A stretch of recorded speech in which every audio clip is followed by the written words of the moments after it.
अस्सलामुअलैकुम वरहमतुल्लाहि वबरकातुह।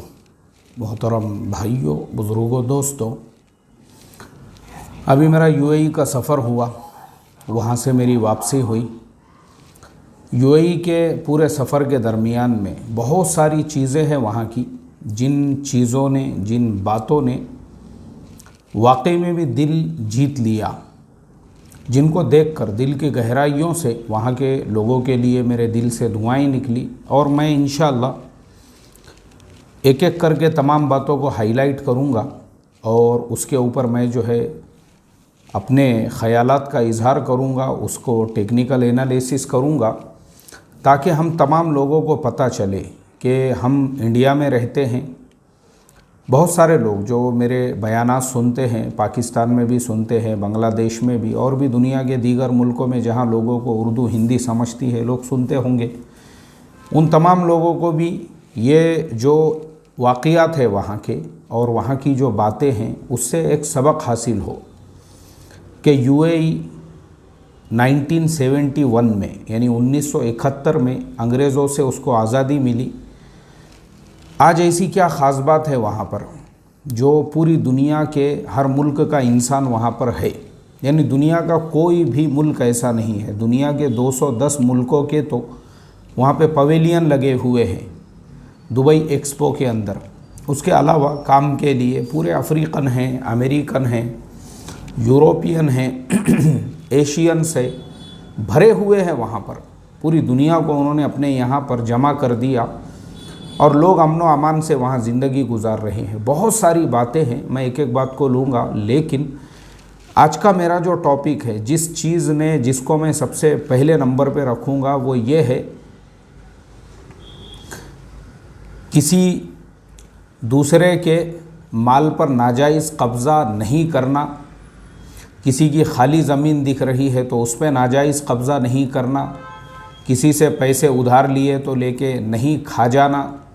किसी का घर किराए से लिए तो उस पर कब्ज़ा करके नहीं बैठना, और किसी की दुकान किराए से लिए, इस तरह से जो नाजायज़ उमूर है, यानी हराम का खाना जिसे कहते हैं या हराम की कमाई जिसे कहते हैं, अगर हम वहाँ पर गौर करेंगे तो वहाँ पर जो वहाँ के ओरिजिनल अरब है, क्योंकि वहाँ पे जितनी भी जगहें हैं, जो ज़मीनें वग़ैरह है, सब कुछ है, तो वहाँ के जो लोकल लोग हैं उनको वहाँ की गवर्नमेंट ने, वहाँ की हुकूमत ने दी हुई है। तो पता ये चला कि उन लोगों के मिजाज के अंदर स्ट्रिक्टली ये चीज़ है कि जितनी जगह हुकूमत ने हमको दी हुई है, जितनी जगह जो अलॉट की हुई है गवर्नमेंट की तरफ से उनको, बस वो उतनी ही जगह के अंदर जो है क़िनाअत करते हैं कि भाई ठीक है, इतनी हमको मिल गई, ये हमारी जगह है। अब जैसे मैं आपको एक मिसाल देता हूँ, दुबई से आने के बाद एक शहर का मेरा सफ़र हुआ और वहाँ पर जो है मुझे ज़ोहर की नमाज़ के लिए एक मस्जिद में जाने का मौका मिला। अब जब मैं मस्जिद में जा रहा था तो मैंने देखा कि मस्जिद के सामने बहुत सारी जगह खाली पड़ी हुई है। तो एक साहब ने वहाँ पे टीन शेड मारे और वहाँ पे उनके बैल बांधे हुए हैं, टीन शेड मार कर जो है। तो मेरे साथ में जो उस वहाँ के मकामी साथी थे, मैंने उनसे कहा, मैं बोला भाई ये जगह पूरी खाली नज़र आ रही है। तो बोले ये पूरी जगह मस्जिद की है। मैं बोला फिर ये टीन शेड किसका है? बोले ये कब्ज़े के लिए है, कि पहले टीन शेड मारो, वहाँ पे पहले बैल बांधना शुरू करो, उसके बाद थोड़े दिनों में वहाँ पे जो है अच्छा कंस्ट्रक्शन शुरू कर दो, यानी वहाँ जो है दीवारें बना दो। मोहतरम दोस्तों, ये है हमारे इंडिया में जो गुर्बत है, जो फाका कशी है, जो इफलास है, जो लोग हार्ट के मरीज़ है, जो लोग ब्लड प्रेशर के पेशेंट है, जो लोगों के चेहरों पे रौनक नहीं है, जो लोगों के चेहरों पे आपको अक्सर लोग ऐसे मिलेंगे जिनके चेहरों पे एकदम दलिंदरी टपकती हुई नज़र आएगी, नहूसत जो टपकती हुई नज़र आएगी, चेहरों पे बशाशत नज़र नहीं आएगी। उसका एक सबसे बड़ा रीज़न यही है, हराम खोरी। दूसरे की जगह पे कब्ज़ा करो, दूसरे की खाली ज़मीन दिख रही है उस पर कब्ज़ा करो। मैं हज़रत मौलाना खालिद सैफुल्लाह रहमानी साहब की मजलिस में बैठा हुआ था। मौलाना बता रहे थे दिल्ली के अंदर एक इलाके में उनके रिश्तेदार रहते हैं। बोले मैं अक्सर वहाँ पे जाते आते रहता हूँ।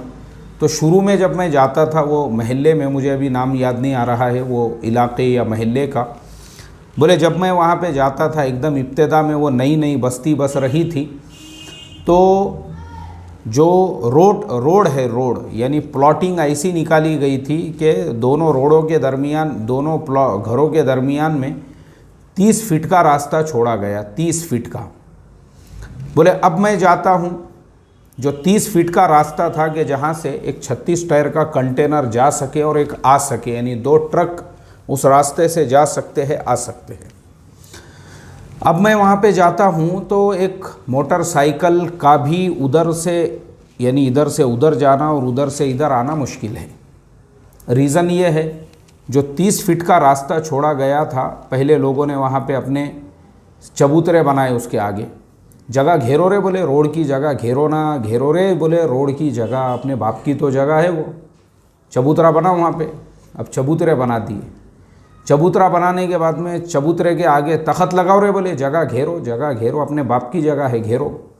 वो उसके ऊपर तख्त लगा दिए। टपरी लगाओ रे, बोले टपरी लगाओ वहाँ पे एक रोड के ऊपर जो है, घर के सामने, नहीं तो कोई और दूसरा जगह पे कब्जा कर लेंगे। अब ये भी कर रहा है, सामने वाला भी, यानी दोनों भी जो है ना आगे बढ़ते बढ़ते बढ़ते इतना बढ़े कि तो रोड जो था 10 फीट 10-12 फीट उसने ले लिया, 10-12 फीट इसने ले लिया, बीच में रास्ता बचा हुआ है सिर्फ 3 फीट का।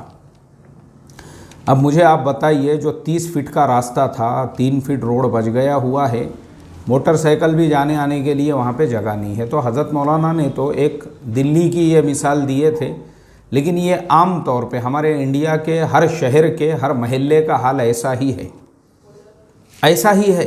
रोड रोक दिए लोगों ने, रोड। यानी देखो हमारे यहाँ जो खियानतें हैं ना, खियानतें, अभी मैं आपको एक मिसाल देता हूँ। जैसे अभी थोड़े दिनों पहले मैं हमारे एक दोस्त के पास में बैठा हुआ था और अचानक में जो है किसी के इंतकाल की ख़बर मिली कि भाई फलाना मर गया। तो मैंने इन्ना लिल्लाहि व इन्ना इलैहि राजिऊन पढ़ा, तो वो जो दोस्त थे उन्होंने नहीं पढ़ा। मैंने उनसे कहा, मैं बोला भाई आपने इन्ना लिल्लाह नहीं पढ़े आपने।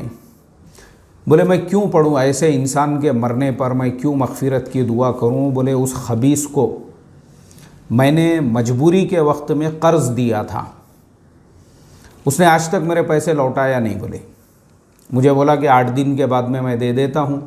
8 दिन से 15 दिन हुए, 15 दिन से 1 महीना, महीने से 6 महीने, साल 2 साल, मर गया, गया दुनिया से।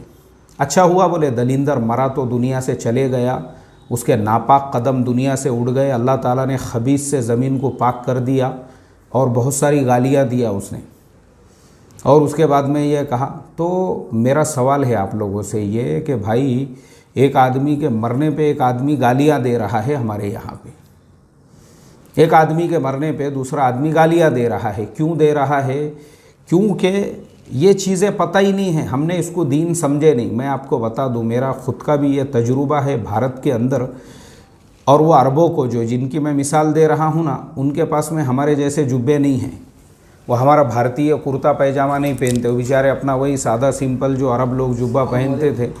वालेकुम अस्सलाम व रहमतुल्लाह। अब्दुर्रहमान भाई खैरियत से है आप? माशाअल्लाह। जी जी बिल्कुल, जज़ाकल्लाह, आप बिल्कुल सही वक्त पे आए। क्या आप इस जी जी जी, नहीं जज़ाकल्लाह। तो अरबों की जो ज़िंदगी है, वो अरब हमारे जैसे जुब्बे नहीं पहनते, जुब्बे पैजामे, पैजामा जो है घुटने को लग रहा है, जुब्बा ज़मीन को रगड़े मार रहा है और धोखे देना चालू है, टोपियाँ पिनाना चालू है लोगों को। ये उनकी ज़िंदगी में नहीं है। वो बेचारे सादे सिंपल लोग हैं। वो अपना वही जुब्बा जो अल्लाह के नबी सल्लल्लाहु अलैहि वसल्लम के ज़माने से आज तक जो पूरे अरब मुल्कों में जो पहनते हैं, ये वही उनका पुराना जुब्बा है। वो बेचारे वही पहनते हैं, वही कपड़े हैं उनके। फिर वो चाहे अपने पार्लियामेंट में जाओ या कहीं पे भी जाओ, वो जुब्बा ही रहता उनका। लेकिन अमानतदारी जो है उनकी ज़िंदगियों के अंदर, अमानतदारी देखो आप, जो ईमानदारी देखो उनके मुल्क में, 1 इंच भी सबसे बड़ी ख़ासियत। हमारे तमीम भाई असल में मेरे साथ में थे। तमीम भाई हमारे शारजा में रहते हैं, मेरे शागिर्द भी है, मेरे अज़ीज़ दोस्त भी है। माशाअल्लाह उन्होंने मुझे ये सारी तफासिल रास्ते से चलते चलते बताए। उन्होंने बताया, देखो मुफ्ती साहब, ये दुकानें दिख रही है आपको, है किसी दुकान के सामने टपरी है, किसी ने जगह घेरे हुई है, किसी ने टेबल लगाया हुआ, रास्ता घेरो रे, घेरो ना, अपने बाप का तो माल है, घेरो। वहाँ पे आपको ये चीज़ नहीं मिलेंगी। हाँ, इंडिया में मिलेंगी। तो इंडिया में एक्चुअल में लोगों ने दीन किसको समझा हुआ है? टोपी पहनो, 50 रुपये की टोपी या फिर जुब्बा डालो आंख पे, ये हमारे यहाँ सिंबल है दीन का। फिर भले तुम लोगों से कर्जा लो, लेके खा जाओ, वक्त पे उसका कर्जा उसको अदा मत करो। ये इसको थोड़ी हमने दीन समझे है। ये हमारे नज़दीक दीन नहीं है। हमारे नज़दीक तो दीन क्या है? जुब्बा एकदम चकाचक होना चाहिए, इस्तरी एकदम भारी होना चाहिए, रुमाल गिमाल एकदम शोरूम अच्छा होना चाहिए। भले तुम कैसी भी बाद में लोगों के साथ खियानतें करो। अब देखो ना, हमारे यहाँ खियानतों का हाल देखो। मैं आपको एक और वाक़या सुनाता हूँ। बिस्मिल्लाहिर्रहमानिर्रहीम। मैं हमारे एक एमएलए दोस्त के ऑफिस में बैठा हुआ था। मुसलमान एमएलए है एक शहर के, और मैं किसी काम से जो है हम लोग बैठे हुए थे, बातचीत चल रही थी हमारी।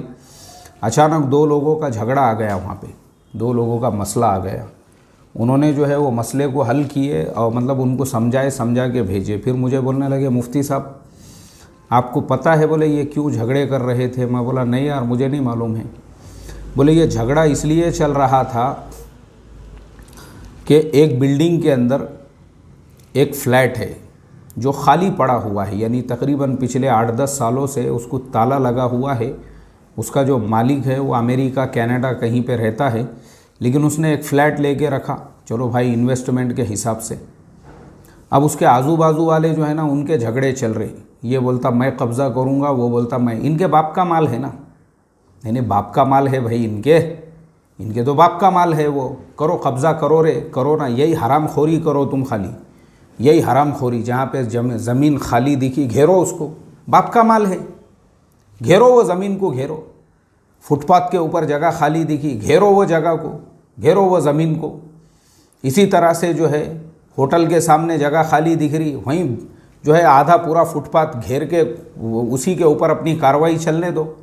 ये है इंडिया की मेंटालिटी। इसीलिए लोग जो है ना भाई, यहाँ शुगर के, ब्लड प्रेशर के, हाइपरटेंशन के, हार्ट के, तरह तरह की बीमारियों के जो मरीज़ और लोग जो परेशान हाल, मैंने बोला ना, दलिंदरी सूरत के ऊपर जो 12 महीने टपकती है, वो इन्हीं हराम खोरियों और खबासतों की वजह से। दूसरों के माल पे कब्ज़ा कैसा करने का, बस नीयत ख़राब, कर्ज़ा लिए किसी का, नहीं देने का उसको टाइम के ऊपर। इसीलिए मैं भी हमेशा जो आप लोगों को बोलता हूँ ना कि मेरे पास में लोग खड़े हुए हैं। तो पूना से हमारे एक दोस्त, उन्होंने मेरे से कहा कि भाई हम तुमको यानी लोगों को कर्ज़ा देने के लिए, जो गरीब है, जो रिक्शा जिसके पास में नहीं है या जो बेरोज़गार है, ऐसे लोगों का अपन ताउन करेंगे। और 10 लाख रुपये उनका सालाना का बजट था। मैं बोला मैं ऐसे धंधे नहीं करता, ये चीज़ों में पड़ता ही नहीं मैं, क्योंकि हमारा काम सीधा सीधा है। जो हम पेंशन योजना में एक बार देते, ख़त्म हो गया मसला, उसकी वसूली का कोई मसला ही नहीं है। यहाँ पे कौम का मिजाज नहीं है ना लेने के बाद में देने का, ऐसा है मसला असल में। इसके लिए हमने वो रिजेक्ट किए, रिफ्यूज़ किए। कोई ज़रूरत नहीं है भाई, हमको सत्यवादी राजा हरिश्चंद्र नहीं बनने का है, और ना ही हमको हातिम ताई बनने का है ये कर्ज़े बांटते हुए बेरोज़गारों को, क्योंकि मिजाज नहीं है हमारी कौम का, मिजाज नहीं है भाई। अगर मिजाज होता था तो ऐसे बहुत सारे काम हम कर सकते थे। तो मैंने यूएई के अंदर जो देखा और जो चीज़ मुझे सबसे अच्छी लगी, खाली अभी मैंने एक पॉइंट बताया हूँ, आगे मैं एक एक पॉइंट बताते रहूँगा। अल्लाह ताला हम तमाम को इससे इबरत और नसीहत हासिल करने की तौफीक अता फ़रमाए, और हराम खोरी से, दूसरे की ज़मीन, दूसरे का फ्लैट, दूसरे की दुकान, दूसरे का घर, कर्ज़ा लिए तो खा के बैठना, ये सब खबासतों से हमारी हिफाजत फरमाएं। भले हमारा जुब्बा जो है वो थोड़ा छोटा हो, पैजामा थोड़ा लंबा भी रहे तो चलता, और रुमाल नहीं भी रहा तो चलता, लेकिन ये सिफ़ात हमारे अंदर होना चाहिए। अल्लाह ये तमाम बातों से हमारी हिफाजत फरमाएं। सलामु अलैकुम व रहमतुल्लाहि व बरकातहू।